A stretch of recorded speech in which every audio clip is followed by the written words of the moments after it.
नमस्कार, आप देख रहे हैं प्रतापगढ़ खेती बाड़ी। हम हैं राम कैलाश यादव। आज के इस वीडियो में हम आपको बताने वाला हूं महुआ के पौधे को ट्रांसप्लांट कैसे करें। हमारे पास देख सकते हैं कि महुआ का पौधा है, इसे हम आज ट्रांसप्लांट करने वाला हूं, यानी दूसरी जगह पर इसकी रोपाई करने वाला हूं। अगर आप लोग भी महुआ के पौधे को ट्रांसप्लांट करना चाहते हैं तो वीडियो पर बन रहिए। वीडियो को लाइक जरूर करिएगा और हमारे चैनल को भी सब्सक्राइब करें।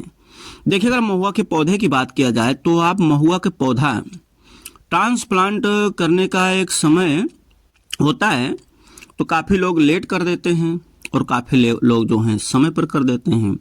आप महुआ के पौधे को कभी भी ट्रांसप्लांट कर सकते हैं जब तक छोटा है, जैसे कि 2 महीना, 3 महीना, 4 महीना।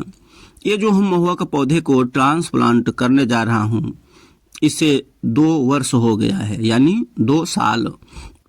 जितना ज़्यादा समय यानी जितना लेट आप उसके रोपाई करेंगे, ट्रांसप्लांट करेंगे, उतना जो है इसमें सूखने की संभावना ज़्यादा होती है। ये ज़रूर ध्यान रखना, क्योंकि अगर बड़ा पौधा है उसकी जड़ें भी बहुत नीचे तक जाएंगी। जितना नीचे जाएगी, अगर आप उसको सही तरह से उसका गोलाकार करके खुदाई नहीं किए हैं, अगर जड़ टूट जाती है तब समझ लो कि वो जमाव अच्छे से नहीं लेगा, कुछ दिन बाद सूख जाएगा। तो अगर आप 1 महीना का पौधा है ट्रांसप्लांट कर देंगे तो बढ़िया रहेगा। 2 महीना का है, 3 महीना का है, तो ऐसे में क्या है, आप ट्रांसप्लांट करेंगे बहुत आसान रहता है। उसकी जड़ें बहुत नीचे तक नहीं जाती और उसे आप बहुत आसानी से ट्रांसप्लांट कर पाएंगे। अगर महुआ का पौधे को आप ट्रांसप्लांट करना ही है तो जितना कम समय में यानी कम समय का पौधा होगा, उतना उसको हरा होने में यानी पकड़ने में यानी सूखेगा नहीं। तो चलिए हम बताते हैं। जैसे हमारा 2 वर्ष का पौधा है, इसका हम ट्रांसप्लांट कर रहे हैं। तो देखिए, यहाँ पर खुरपी है, रम्मा है, तो हमको यहाँ पर देखिए नल भी है, तो नल के बगल में है। इसके लिए इसकी जो है ग्रोथ भी ज़्यादा हो गई है, क्योंकि नमी ज़्यादा मिलती है जहाँ पे, तो पौधे जो है हरे भरे रहते हैं और उनकी ग्रोथ ज़्यादा होती है और जल्दी बड़े होते चले जाते हैं। तो यहाँ पर हमें गोलाकार जो है एक खुदाई करना होगा। क्यों गोलाकार करना होगा? क्योंकि गोलाकार करेंगे तभी पिंडी सहित यानी मिट्टी सहित हमें उखाड़ना होगा और हमें उतना नीचे तक इसका गोलाकार करके खुदाई करना है जितना नीचे उसकी जड़ें हों। एक आपको अंदाज लगाना है कि इसकी जड़ें कहाँ तक जा सकती हैं, तो उसी आधार पर आपको इसको नीचे खुदाई करना है। जैसे कि 3 फीट भी हो सकता है, 2.5 फीट हो सकता है, यहाँ तक 4 फीट भी हो सकता है। जितना पौधा पुराना होगा उसकी जड़ें उतनी नीचे जाएंगी, और जितना कम समय का पौधा होगा उतना जड़ें जो हैं बहुत नीचे नहीं जाएंगी। तो ध्यान रहे ज़रूर कि गोलाकार ही करके हमें खुदाई करना है। खुदाई करते समय हमें उतावला नहीं होना है, जल्दबाजी नहीं करना है, शांति से जो है खुदाई करना है, ताकि हमने जो नीचे जड़ें होती हैं टूटे ना। छोटी मोटी जो जड़ें होती हैं, पतली जड़ें होती हैं, अगर वो टूट जाती हैं तो कोई खास दिक्कत नहीं है, लेकिन मेन जड़ जो होती है मोटी, वो नहीं टूटना चाहिए। उसके बाद जो है आप नीचे तक खुदाई करते चले जाइए। खुदाई करने के बाद जैसे ही आपको ऐसा लगे कि बस जड़ें इतनी ही हैं, उसकी इतना नीचे इससे नहीं गया होगा, तो आप जो है उसको वहाँ से निकाल सकते हैं। अब निकालने के बाद जो है हमें इसकी ट्रांसप्लांट करने का तरीका क्या है, जिससे कि पौधा सूखे ना और ख़राब ना हो, कीड़े ना लग जाएं। ऐसा भी होता है ना, हम ट्रांसप्लांट कर तो देते हैं लेकिन कीड़े लग जाते हैं। तो देखिए, यहाँ पर हमने ट्रांसप्लांट कर दिया है उसी पौधे को। यहाँ पर ट्रांसप्लांट करने से पहले जितना आप एक अंदाज लगा लीजिए कितनी उसकी जड़ें होंगी, कितना नीचे तक होगा, उसके हिसाब से आपको एक गड्ढा कर लेना है। गड्ढा करने के बाद आप अगर अच्छे तरीके से उसका ग्रोथ चाहते हैं, बढ़िया से जमाव चाहते हैं, तो गड्ढा कर लें। गड्ढा करने के बाद जो है उसमें गोबर की सड़ी हुई खाद डाल दें। गोबर की सड़ी हुई खाद डालने के बाद उसमें जो है आप फंगिसाइड यानी जो कीट वगैरह होते हैं, जैसे नीचे बहुत कीड़े भी होते हैं जिसे दीमक कहते हैं, होते हैं दीमक, तो वो क्या है आपके पौधे की जड़ें को खा खा करके सुखा देंगे। तो वहाँ एक फंगिसाइड भी डाल देना है।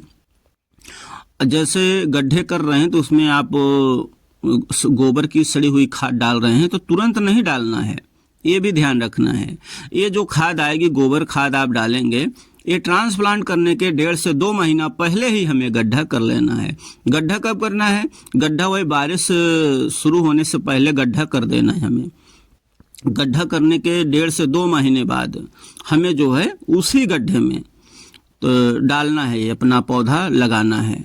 जैसे हमें अगर एक अंदाज लगा लीजिए, अगर 3 फीट का हमारा ये पौधा है, उसकी जड़ें वहाँ तक जा सकती हैं, तो आप 4 फीट का गड्ढा करके उसमें गोबर की सड़ी हुई खाद डाल दें, फंगिसाइड जो होता है दवा डाल दें। उसके बाद उस गड्ढे को बंद कर दें।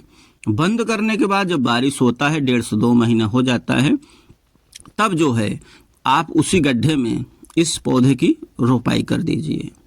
जब उसी गड्ढे में इस पौधे की रोपाई करेंगे तो ग्रोथ बहुत बढ़िया देखने को मिलेगा। लेकिन ध्यान रहे, रोपाई हमें उसी समय करना है जब बारिश होती हो। अगर बारिश का सीजन नहीं है तो राह देख सकते हैं। बारिश के सीजन में क्या है, पौधे सूखने के बहुत कम चांस होते हैं। हमारा जो पौधा होता है वो बहुत अच्छे से उसकी जड़ें फैल जाती हैं और बहुत जल्दी जो है हमारा पौधा पकड़ लेता है, यानी सूखता नहीं है। अगर ऐसा भी देखने को मिलता है कि बारिश नहीं हो रही है, तब क्या करेंगे? देखिए, अधिकतर तो लोग तभी पौधे की रोपाई करते हैं जब बारिश होती है। बारिश हो रही है, अगर उस समय आप पौधे की रोपाई कर दे रहे हैं तो अच्छा है। और एक बात कहना चाहूँगा, कितने ऐसे भी हैं किसान हैं जो पौधे को ट्रांसप्लांट करते हैं तो कुछ नहीं डालते, न तो फंगिसाइड डालेंगे, न गोबर की सड़ी हुई खादें डालेंगे, वो डायरेक्ट जो है रोपाई कर देते हैं। तो ऐसा नहीं कि उनका पौधा सूख जाता है, तो वो भी पकड़ता है। बहुत से ऐसे पौधे हैं गांव में किसान जो करते हैं, वो अधिकतर इसी तरह से करते हैं, न तो गोबर की खादें डालेंगे और न तो जो है फंगिसाइड डालेंगे, डायरेक्ट जो है रोपाई कर देते हैं और इस तरह से रोपाई हो जाता है। अब हम बात कर लेते हैं, जैसे कि बारिश नहीं हो रहा है तब हमें क्या करना चाहिए। जैसे मान लो बारिश हो रहा है, आपने रोपाई कर दिया, उस जिस दिन रोपाई की बारिश ही बंद हो गई, नहीं हो रही है, तब आपको ध्यान रखना है सुबह और शाम उसकी सिंचाई करना होगा। सुबह भी और शाम को भी उसकी रेगुलर सिंचाई करना। कितना दिन तक? लगभग आपको 1 सप्ताह, यानी 7 से 8 दिन तक सुबह शाम हमें पानी की सिंचाई करना होगा। तभी जो है हमारा महुआ का पौधा पकड़ेगा। अन्यथा क्या है, पानी न पाने के कारण सूख जाएगा, जड़ें खराब हो जाएंगी।